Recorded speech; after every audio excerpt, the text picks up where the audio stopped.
Today, we're breaking down the 11 best trailers from Gamescom. We hunted them down so you don't have to. Plus, PlayStation just raised prices again. So are we mad or are we really mad? And new details about Bioshock 4 have surfaced, but with a major problem attached. Will it ever see the light of day? Stick around for all that and more. Welcome, friends, to Good Playing With You, your weekly gaming news roundup. I'm Dan Whitehill, and as always, I'm joined by my Gamescom-loving group of Matts, Matt Lord. Hey, how's it going? And Matthew Moulding. Hey now. Before we hit the headlines, one quick note. We are 212 subs away from our goal of 1K, so if you could kindly hit that like and subscribe button, it would mean a lot. Now, with that out of the way, let's jump into the headlines of the week. Gamescom 2025. And wow, this year did not disappoint. The video game show from Cologne, Germany gave us a ton of big reveals, surprise announcements, and some amazing trailers to dig into this week. In fact, we put together the 11 biggest ones that you need to know about. First up, Call of Duty Black Ops 7. Call of Duty Black Ops 7 delivered a massive reveal at Gamescom opening night live with a co-op campaign playable solo or up to 4 players, alongside the classic multiplayer, zombies, and Dead Ops Arcade. The trailer showed chaotic war zones blending grounded firefights and psychological Black Ops mind games, including familiar characters returning in dramatic fashion. This game launches November 14th on Xbox, PlayStation, PC, and of course, day one on Game Pass. So what did you guys think of this campaign look? Oh man, I don't know so much about this one. Milo, I don't know if he's really got what it takes for this type of game in my mind. Something about it just, his face wasn't really resonating with me. The trailer was a little bit confusing. His face can resonate with me anytime he wants. I mean, he does look pretty, like he has evolved from his This Is Us days. I'll give him that. But it's like we are at a point where I need just like a big time Call of Duty game. It doesn't need to be grounded in reality at all with any actors or anything. I just want like some good action, and it's kind of, actually, I'm not that mad about the 4-player co-op campaign mode. I think that's cool, but I think it's going to potentially run into the same issue that Warhammer 40K, the third person one that came out recently, that like a year ago, where if you don't have somebody to play with, it's just kind of like dull. And then you have like a mindless computer running around with you. I don't like that feel at all. So I'm hoping we aren't being taken down that route with this one. I'm glad the 4-player campaign is there. I'm not going to play it with multiple people. I want to play those campaigns by myself. I'm great with the multiplayer being, of course, multiplayer and all that, but I'm not interested in the co-op campaign. Something about this one, it didn't do it for me. I don't know what it is. I can't put my finger on it. Maybe it's the like psychedelic nature of it, with that kind of Inception-esque look with the environment moving around. I don't know. I think I want my Call of Duty a little bit more grounded in realism and less sci-fi. However, I do love sci-fi, and I will be playing it probably day one thanks to Game Pass. I'm just happy I don't have to buy it. Well, I think you both are wrong, because I thought for the first time this campaign actually looked substantial. It looked interesting. And since it's multiplayer, I think we should all play it together because it would be really fun. So, Lord, you're going to have to bust out your Series S, and Moulding, you're going to have to put up with playing co-op, because I think this one looks really fun, fantastic. It looks meatier than your average campaign. It looks like it's got a coherent narrative. Who knows, if we start jumping all over the place, maybe that whole weird world thing kind of explains all of the jumping around scenarios that they normally do. But I think this one, 4-player co-op, this could be a good time, gentlemen. Yeah, 4-player co-op, it always takes me back to maybe like like Halo, you playing around, you get some co-op going, couch co-op. I mean, could you imagine some couch co-op in there? I'm sure that won't be a thing, but get Audrey. I know. Bro, here you go. Take this controller. 2-year-old daughter on the sticks. Yeah, that would be just, I would love that. I just don't, is there a world where they would actually do couch co-op? I don't I don't know. I don't think so. Oh man, couch co-op Who is knows? miserable. I don't know what you guys are talking about. I That is love miserable. couch co-op. I used to play Call of Duty split screen, but we'd play multiplayer, and we'd play. You'd be on the same team, and you'd just be playing like deathmatch. It was so I fun. mean, Yeah. Lord, Take me back. you're talking to someone who played GoldenEye Yeah.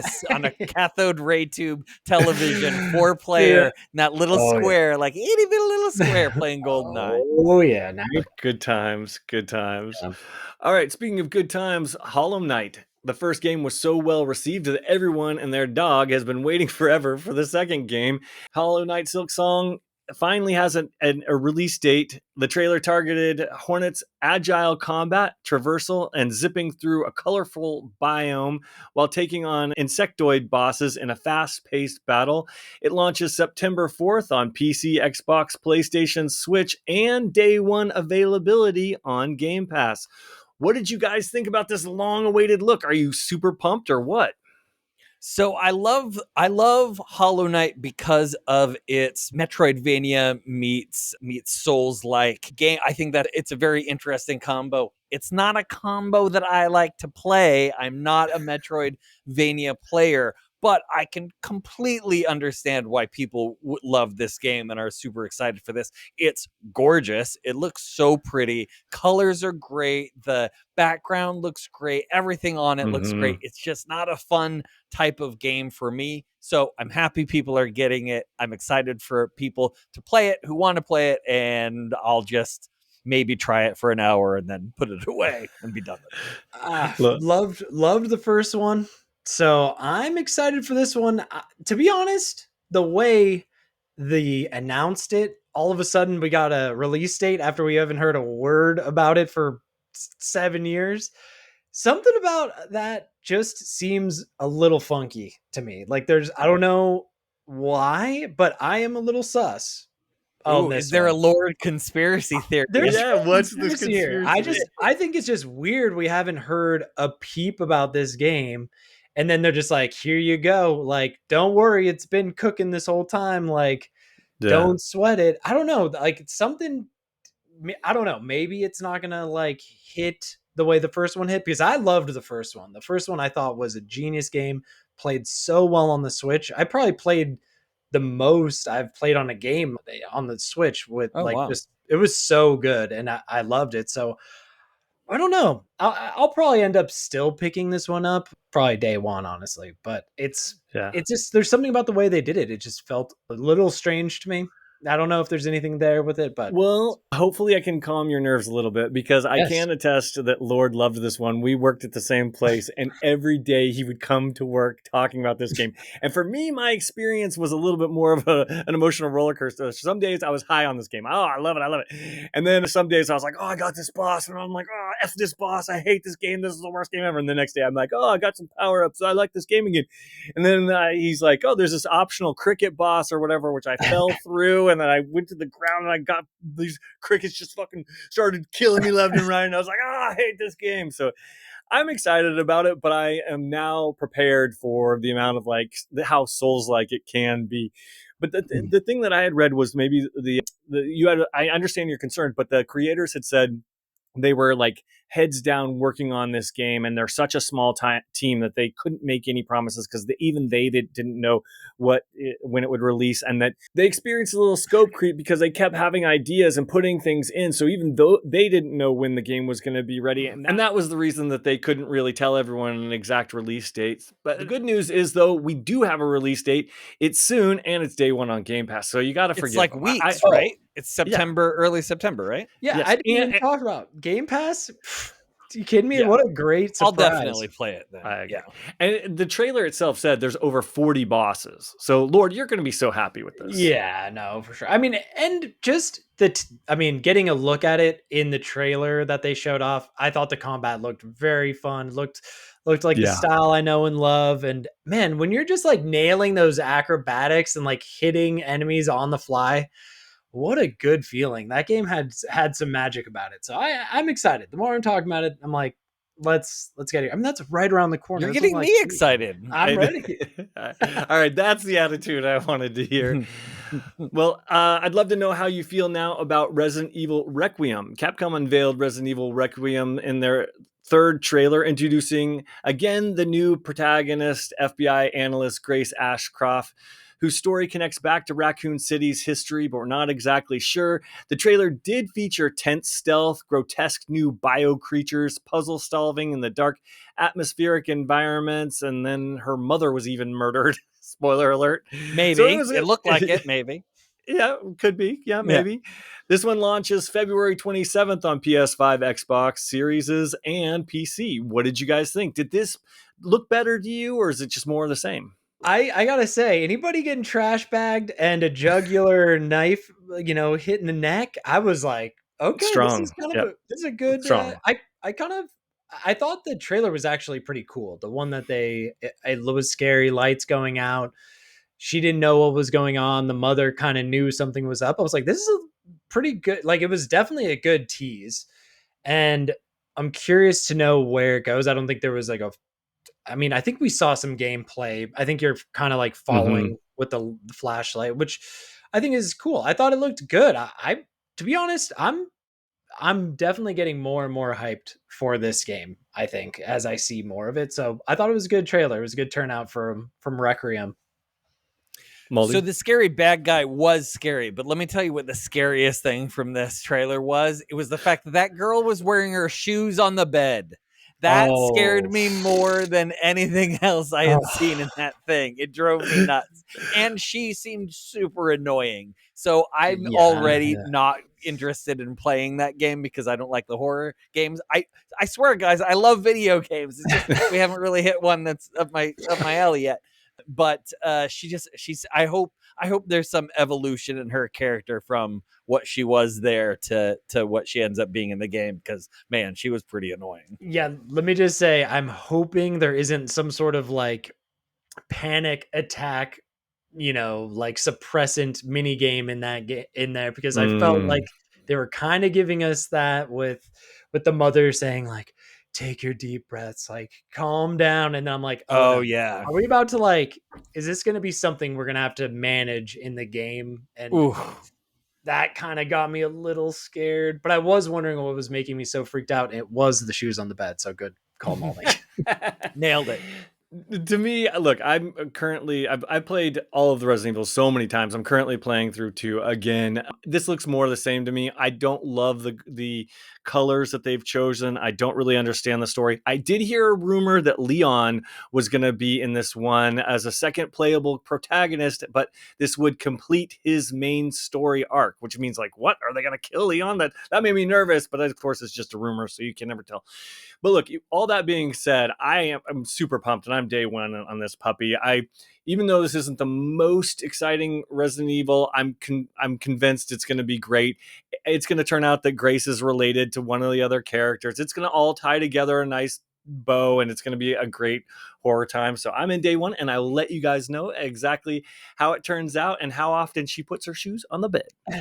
Thank you. Who Yes. knew Resident Evil was just one big soap opera?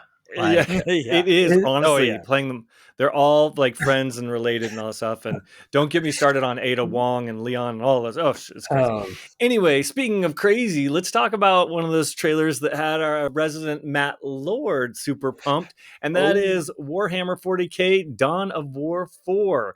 Now, this debuted with a cinematic trailer showing massive clashes between Space Marines, Orcs, Necrons, and Adeptus Mechanicus on the planet Cronus. The reveal emphasized large-scale RTS battles, war machines, and a return to epic sci-fi warfare. Platforms and release date are not yet announced, but the game looked pretty good. Lord, I got to go to you first. What did you oh think? no. Hey, it's coming back. I know it's really cool to see this. Like, I didn't expect to get a fourth Bad Boy. I mean, they did the remake for Dawn of War 1 recently, and they launched that like a couple weeks ago. So they're definitely trying to ride this high. And Dawn of War, I have such good memories of just sitting on that family machine and trying to run that thing chugging at like 5 FPS, getting all the armies battling, and it was such a blast. Like, it's great that we're finally getting another iteration. And I loved the look of the battles that were going on, because usually in these RTSs, it kind of gets a little muddy. You can't really see what was going on. I thought it was crystal clear action.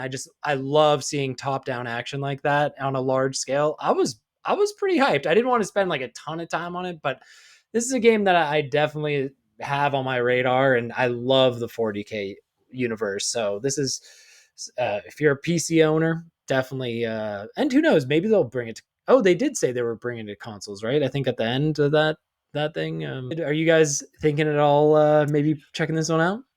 Well, I love an RTS. I just don't. I've never really jived with the Warhammer world because I'm a huge Magic fan. I love anytime I can use magic. So even though there is magic in there, it's not a huge part of the Warhammer world. But I do love an RTS, and this one looked really good. I totally agree with you on the troops looked all very distinctive from what we saw. Everything I also agree, crystal clear.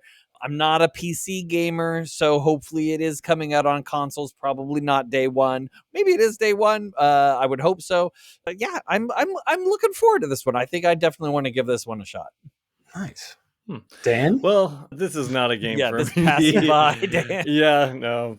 In fact, we can just, I don't want to bag on your favorite series or whatever, but I don't quite get it. But one game I definitely do get is Ghost of Yotei. I think that one looks amazing. Ghost of Yotei, Song of Vengeance, was shown off again by Sucker Punch. They showed a trailer starring Atsu on a bloody quest for vengeance against the Yotei Six. The trailer showcased sweeping, snowy landscapes, cinematic katana duels, and stealthy assassinations in stormy mountain temples. This game launches on October 2nd exclusively on PlayStation 5. I think if you weren't already sold on this game, I don't know if this would sell you. What did you guys think? Are you in? Are you out? I'm gonna disagree with you there. I think this was the one we've seen so much of this game already. Yeah. For some reason, something about this trailer, this was the one that put me over the edge, and I'm like, I'm pretty pumped for this game. I don't know what, I cannot explain it. Something about it just clicked with me this time. Maybe it was the mood that I was in. Maybe I had a turkey burger in my stomach, and I was like, I'm really excited for this. I think it looks great, and it makes me want to go play Ghost of Tsushima because I've never played that one, and get my whistle wet for this one. I think it looks beautiful. I needed one of Malding's turkey burgers because I was like, what the hell? We've seen this trailer 7 times. Like, I couldn't understand what was going on. I was like, we've seen all this material. I'm trying to actually think of what was like new in it. I don't think there was anything new. Yeah. I think it just has now batted me over the head so much with it that I'm like, okay, I'll get it. So, I mean, yeah, I guess they gave us a little more, like, it was a more concise trailer. Sure, it was a little shorter. I mean, the action looks up there. It's just one of those games that, I'll probably wait for one of you guys to pick it up, and then I'll jump on board after Dan picks it up and gives it a whirl. So maybe I'll buy this one physical, and then we can trade off. Yeah, we should all chip in and then trade it around. Oh, that'd be good. Great. For sure, because this one interested me for sure. And I've been a huge fan of these games for such a long time, or at least, the first one. And so the second one, I can't wait to get my hands on. This trailer did nothing for me because the other trailers, kind of like you said before, were longer, more in depth. I got to see more of the revenge story. I got to see the graphics and the changing of the memories and the town and everything that they were doing and the more of the combat. This was just a little bit like, hey, I'm here. And I'm like, great, I know you're there. I'll get to you eventually. But this trailer didn't do anything for me, but that's fine because it didn't really have to because I'm already sold. Yeah, makes sense. Love that. Moving on to Vampire the Masquerade Bloodlines 2. So this game returned with a new trailer exploring Seattle's gothic underworld. Footage showed brutal hand-to-hand combat, supernatural vampire powers, and the dangerous politics of the undead society. And I know that this launches, I believe, October 21st on PC, PS5, and the Xbox Series. Have you guys played this first one? Did this do anything for you? I never played the first one. A lot of hype around this game, though, which I'm so surprised by, and I haven't really dove into with the first one. I don't know, but people are stoked. I'm trying to figure that one out. I haven't played it either, but I saw this trailer and I think I can pin down why this resonated with me so much. Is because this is the combat that I want Blood of the Dawnwalker to have. Like Oh, I it was like know. I in your know. face, ripping off stuff. It wasn't like choosing a direction on your D-pad to make sure you hit correctly. So I think that's why this resonated. The facial animations look great. I think I'm really hungry for a meaty vampire game, and I think this one might take it over from Blood of Dawnwalker. And yeah, some of the combat things with like the heart exploding from far and like damaging the enemies, I thought that was really cool. Some of this stuff I thought, looked awesome. So it's one of those games where I'm like, very intriguing. I don't know if hopefully it's one of those games that you can jump in the sequel and not have to worry so much about the first one, but we'll also have to see. I might just check out the first one now. Yeah. And there was a multiplayer spin-off. That's the one I played, and I got some kills in that one. And I got some, like, it was a fun time until it never caught on, and then they shut it down. So, RIP. But I didn't catch on until the very end. But speaking of the second game, I'm starting to hear there's a little controversy about it and what's included. Lord, you had brought this up. Yeah. So this is kind of an interesting one. So Vampire the Masquerade Bloodline 2 studio responds to paid clans controversy. This is from PC Games Ken Alsop. After many, many years of waiting, Vampire the Masquerade Bloodlines 2 seems to be on course to actually land in our laps this October. The long-awaited successor has been through developer changes and delays, but now it's real, and we've played it, and it's set to launch in just a couple months. Unfortunately, there's still controversy swirling, so we sat down with developer The Chinese Room at Gamescom 2025 to talk about the decision to lock 2 of its 6 playable factions behind a DLC paywall. And this is what they had to say. During our conversation with the Chinese Room at Gamescom, the PR representative for publisher Paradox Interactive told PC Games it's not uncommon for games to come out with additional content, and given the nature of the game as it stands, where it's been through a lot, this is a way to get additional players in that have been asking for that content and asking for those clans day one. So, really strange response to that. They're saying, yeah, like, we'll give you these, but like, you obviously got to pay up. Like, we're not just going to hand these out. And it's definitely like a Ubisoft moment on this one. So I don't know. Like, it is strange. Like, does that sway your decision on maybe being hyped for the game, knowing that's going to be the case? Yeah, that sours me. That would be as if like Bethesda came and said, "Hey, we're going to lock the assassin storyline and the like gladiator storyline behind a DLC." Like I would be pissed if that was the case. Yeah. So yeah, that does sour me a bit. Yeah, I agree. Because I would want the complete game, and it wouldn't feel like I was buying the complete game if I didn't get the extra factions that were part of it. Yep. Yeah, day one DLC? Like, come on. No. What year is this? I know. Yeah, so new trailer and new controversy for that game. Yikes. Yeah. Moving on, we've got Halloween the game. This is Gun Media and Ilphonic returning together. You might remember them for such classics like Friday the 13th the game. Well, that dynamic duo is back and have announced Halloween the game, an asymmetrical horror experience pitting survivors against Michael Myers. It does actually have multiplayer, single player, and I think there's like a mode with offline bots. But the trailer leaned into slasher tension for listeners, with Michael Myers stalking through houses of Haddonfield and survivors scrambling to complete objectives before being caught and escaping. It launches in 2026 on PC, PS5, and the Xbox Series. What did you guys think? This was sweet. I thought this looked really great. It got me hyped. I wasn't so sure about the narrator voice. I don't know.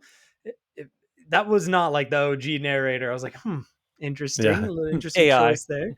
Yeah. Probably AI. But I gotta say, like, the way they were panning and in the the darkly lit houses with all the different pumpkins, and oh man, it got me super hyped. And then having Michael just walk out of the doorway, very coolly chasing after the two kids running out of the house. I thought that was with the iconic music, of course. It Mm-hmm. got me super hyped. And then when I saw it was single player and multiplayer, it made me wonder, are you going to play as Michael in this one in the single player? You will, I'm You sure. will play as Michael. I'm sure, Oh, yeah. Because I oh, think that okay. that's what they did with Friday the 13th. You were Jason, and they set up scenarios and stuff like that. Interesting. And I'm Okay. guessing that they're going to do exactly that. Looks even more hyped. I think that was a great idea because that could be a lot of fun. Molding? So one of the reasons I love Dead by Daylight so much is because you have a choice of so many different killers and so many different powers. One killer on a game like this, man, that kind of drives me nuts. It's one of the reasons I didn't like Friday the 13th, other than the fact that that was one of the ugliest games I've ever seen in my life. And it just was not fun. So I'm going to try it. I'm going to try this game because I know Dan is going to be all over it. And Oh, yeah. I do want to play with Dan sometimes. Not all the time, but sometimes I do want to play with Dan. And this will be one that I know you're hyped for. And I think that would make me a little bit more hyped for it. So I'm willing to try it.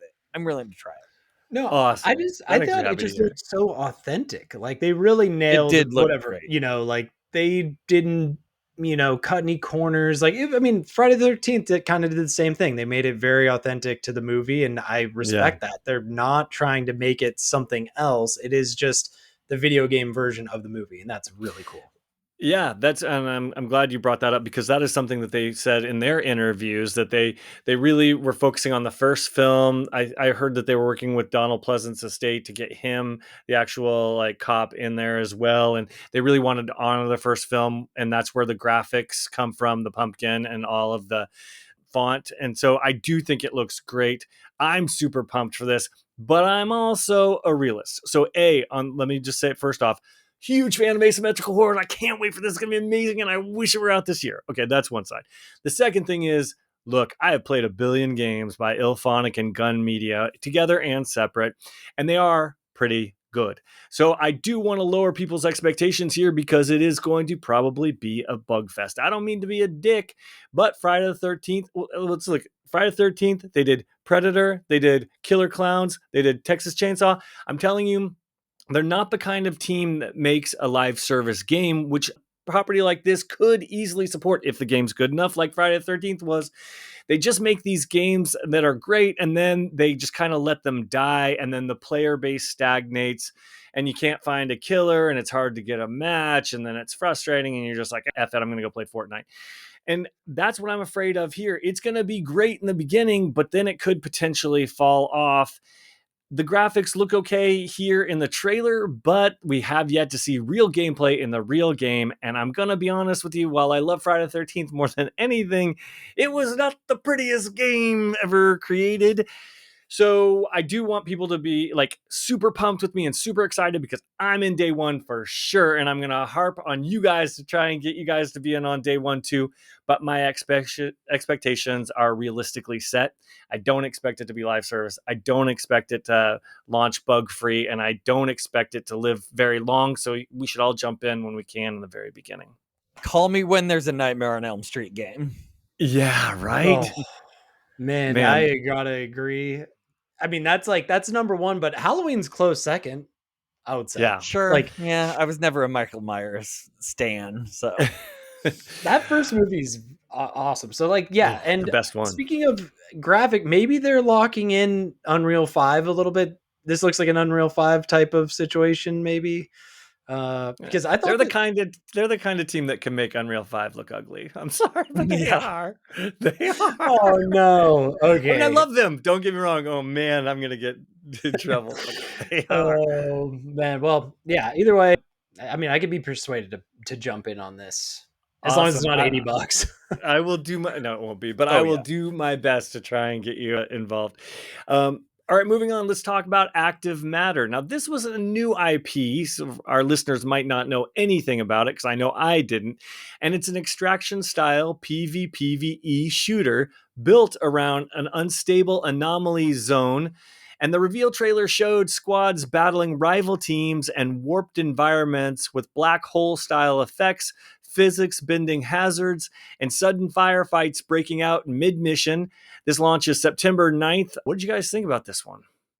So this one was giving me Prey vibes, like a multiplayer extraction Prey game, and that's why it immediately got my attention. I loved the combination of, it looks like you're fighting people and you're fighting aliens, so there's some different enemies there. I loved the taking over of the boss at the very end. That little stinger it had, I thought looked really cool. This normally is not a game that I would be super jazzed for, but something about it, and I think it's that Prey look that I got, that vibe. I'm looking for this one.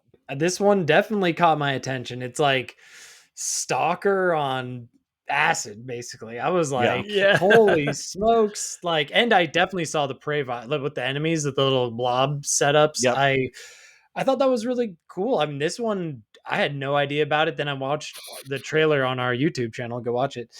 And I was like, wow, this looks pretty cool. Like, who would have thought? I did not have any new first person shooters on my radar. And this was like, oh, this is right around the corner. This is a no brainer. I'll definitely jump in and give this one a shot, because it just has definitely like, has like a fat, and it like at the same time, there's a lot of weird sci-fi stuff going on, but it had that still like that base military shooter at its like core. So I'm really looking for something like that right now.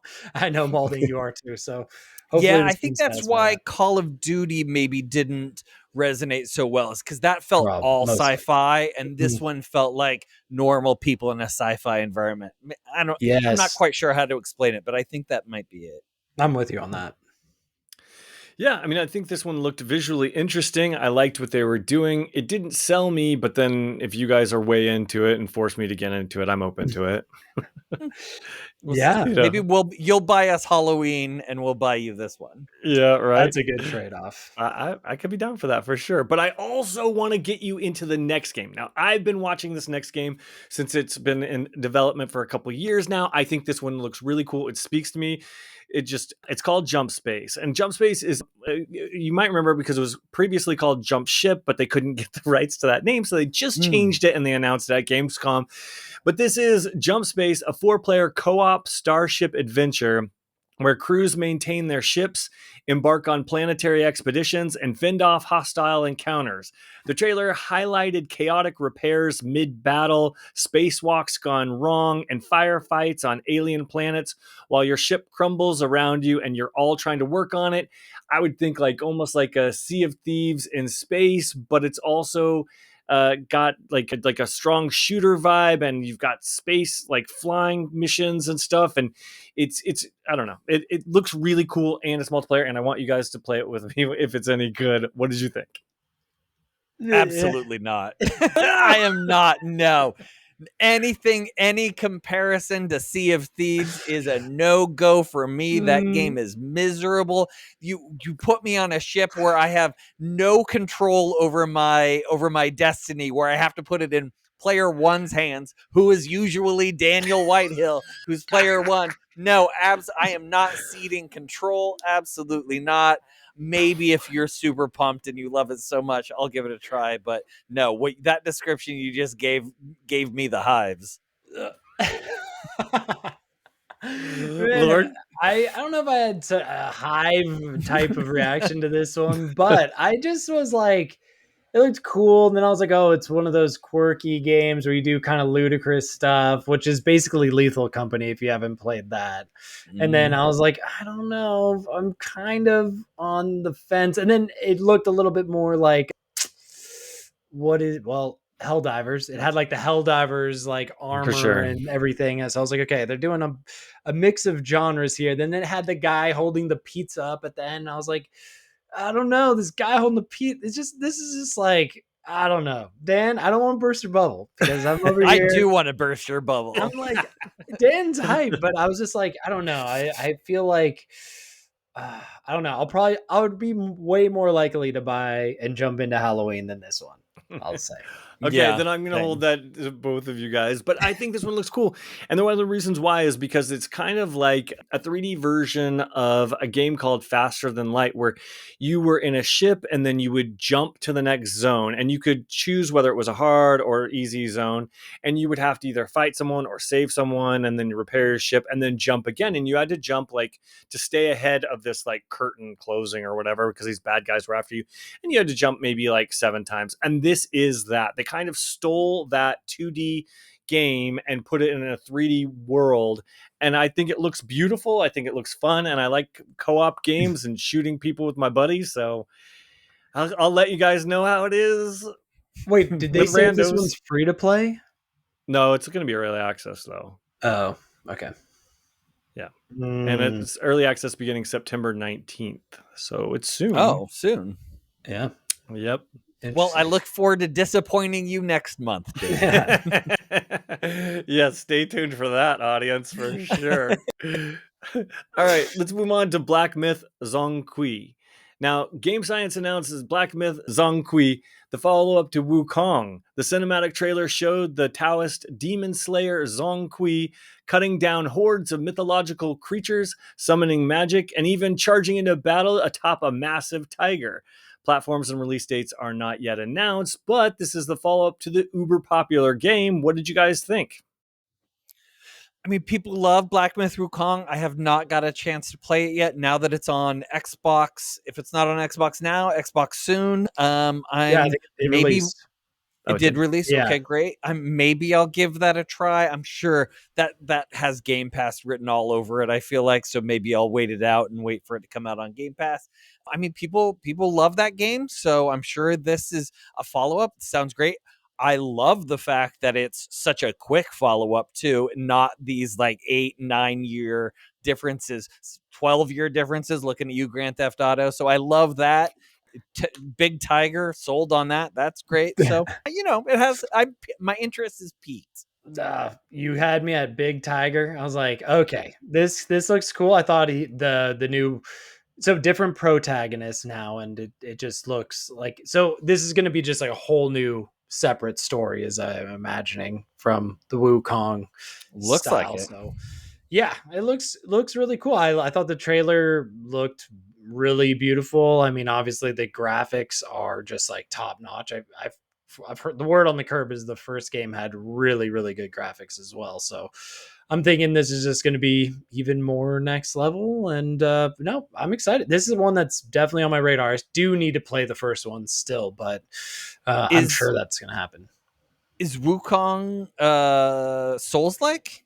Is it a Souls-like game? Yeah. It is it? Yeah. Oof. Well, I know.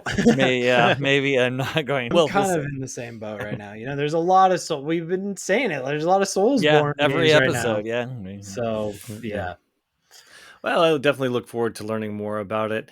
And the last game on the list I also look forward to learning more about is John Carpenter's Toxic Commando. John Carpenter actually, strangely enough, has made our list twice. That's crazy. So this one, it's for Toxic Commando. And basically, we finally got to see this game after a couple years in development. They resurfaced it with a new gameplay trailer. The footage showed zombie hordes swarming across ruined landscapes, squads unloading heavy firepower from vehicles, and class-based co-op action packed with 80s-inspired flair. It's kind of grindhouse crazy, but you're with your buddies and you're shooting things, and it's very B-movie aesthetic, and I know that I think I'm super pumped for this one, and I think we could shoot a lot of bad guys and zombies, and it could be amazing. Am I the only one? Are you guys hyped to this as much as I am?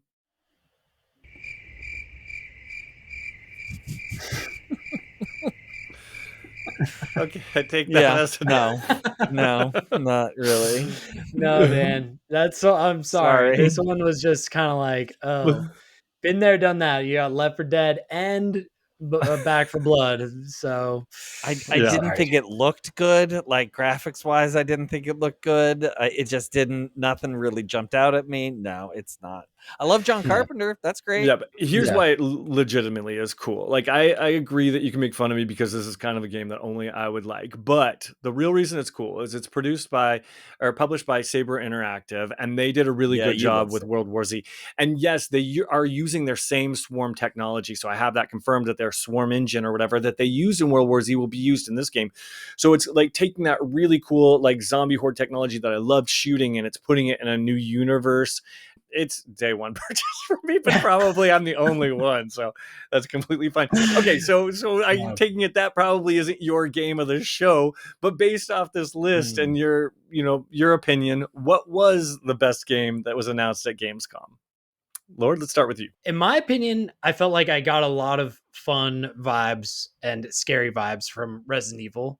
But at the same time, I really thought Dawn of War was an unexpected surprise. So I'm going to have to go with Dawn of War on this one because I was just like, let's go. More Warhammer 40K in my life. I'm super into the books right now. Like, this is a day one pickup for me. So it's got to be Dawn of War. Nice. So Moldy? I'm gonna do my pick not for me but for the general public, and I think the game of the show is the Hollow Knight Silksong. I think it's that release. I think everyone's really pumped for it. We finally got our look at it, and that really quick release date. It's not a shadow drop, but it's close. So even though it's not my bag, I think that Hollow Knight is the game of the show. Well, my pick, I am going to pick just for me because F everybody else. I'm super pumped about Halloween, and I didn't even see gameplay. I think it will be a really fun game. My guess is it will be out next year around this time, and I look forward to making you jabronis join me. Yeah, they've had a lot of practice making those ISO games, Dan, so they better knock this one out of the freaking park. Yeah, correct me if I'm wrong. Haven't you played every single one of those? Like you've played Killer Clowns, you played like you love Texas I own Chainsaw Predator for a time. twice. Yeah, Texas Chainsaw. Predator was awful though. Wasn't it just terrible? No. We need to have an isometric horror only episode and just talk about isometric horror because I'd be super in. That sounds actually awesome. Maybe for Halloween. Yeah, maybe for Halloween. That could be good stuff. And one quick note, all of these trailers we discussed today, you can check them out on our YouTube channel. Good call. All right, moving on, though, we do have a couple of news topics that we need to talk about. Some big news we couldn't ignore. Like, we normally would have been like, okay, fine. Yeah. Gamescom is just the full episode. That's what we're going to do. But no, there was actually news that we need to discuss this week, gentlemen. And first off, Molding, you've got a story that, well, we don't want to hear about PlayStation and their prices.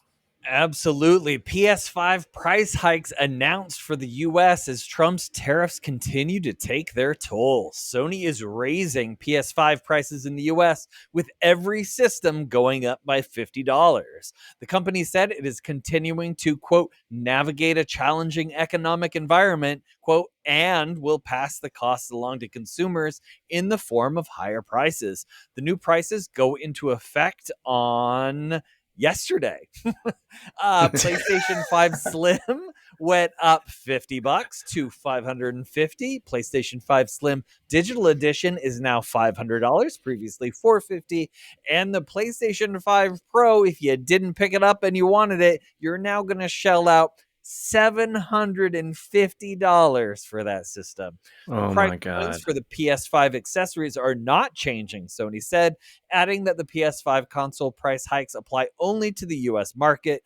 Other markets saw PS5 console price hikes earlier this year.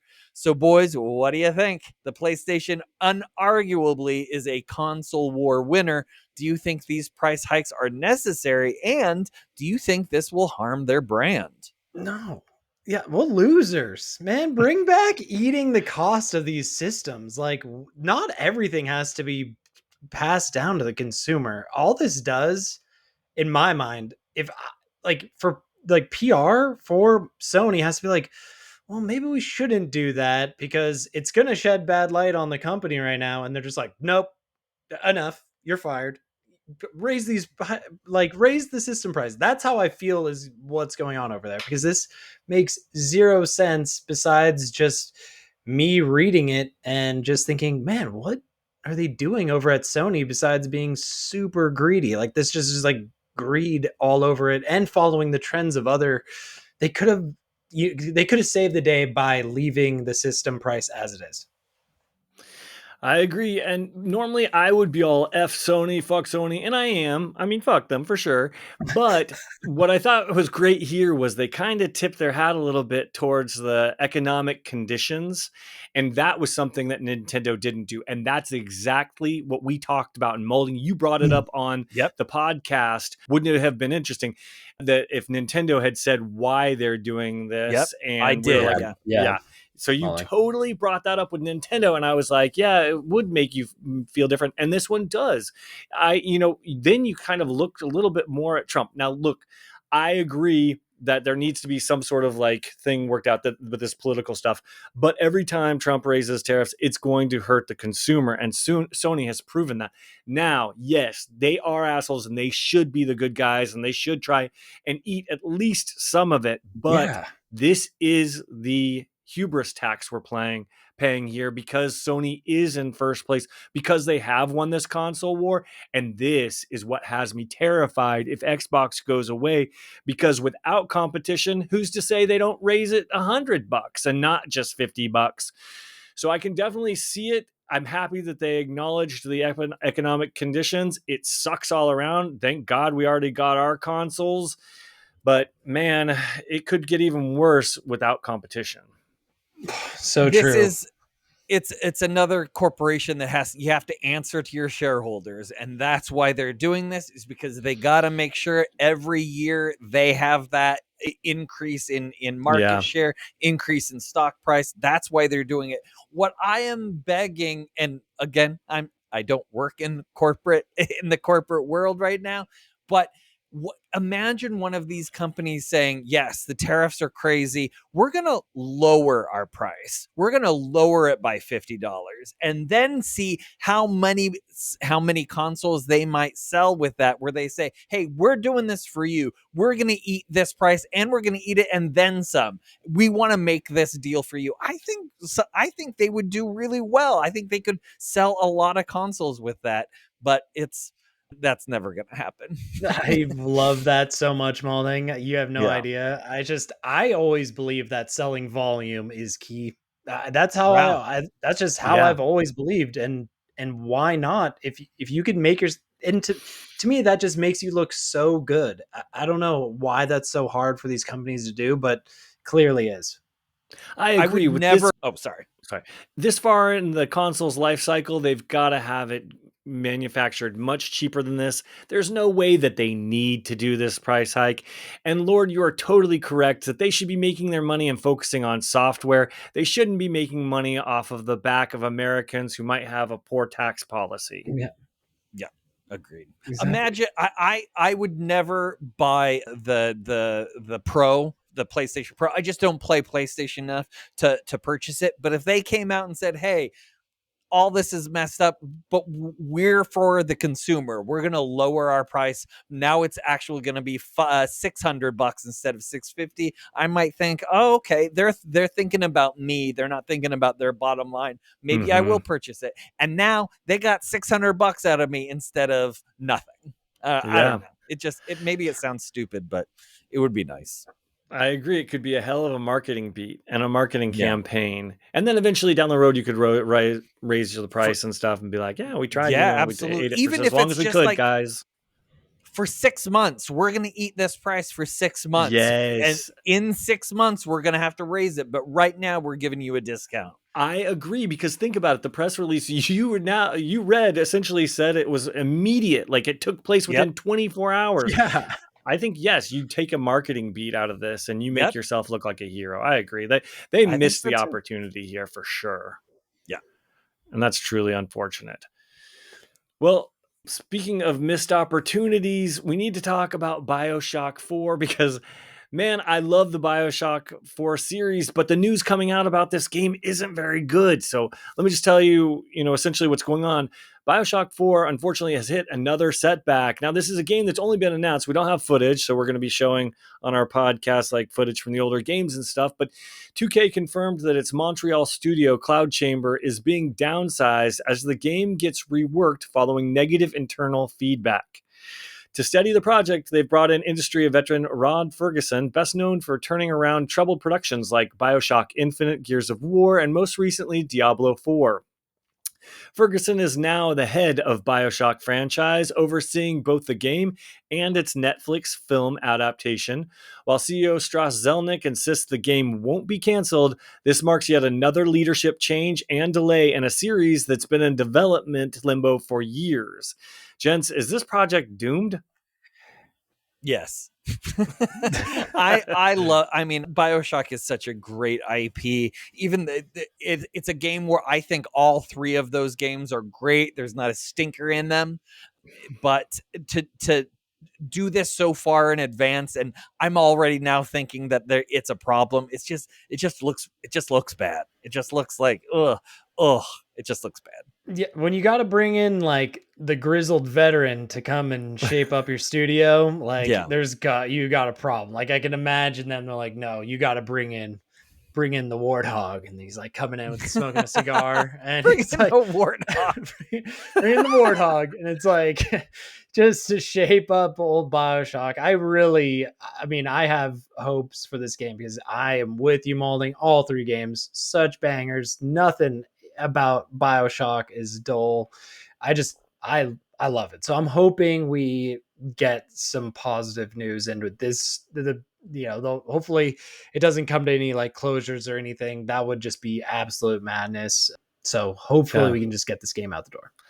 It definitely must be changing serious direction if they're laying off people and bringing this guy in. My only concern is just looking at his resume. It seems that the games that he quote unquote helped save, well, they look like the same game over and over. So I hopefully he's not one of those guys who just comes in, plays it safe, and reverts the game to that exact same it was with no invention or change on the series at all. Because yes, the first three games are fantastic, but the series could use a little bit shaking up. So I hope that there's something there once he's done with it. Yeah, hopefully it works as magic. Diablo was fun, but it didn't rock my world. I played it a lot. Believe me, I played it a lot, but I'm not looking to play it anymore. It's out of the zeitgeist as far as I'm concerned. So, who knows? I don't know. Yeah. Well, speaking of things that are unknown, let's talk about the Xbox ROG Ally. Now, we do know that it is out in October, but the price is speculative, and it was shown off at Gamescom. So, Lord, why don't you tell us more about it? Yeah, I got a couple little pieces here. This is from Kyle Barr at Gizmodo.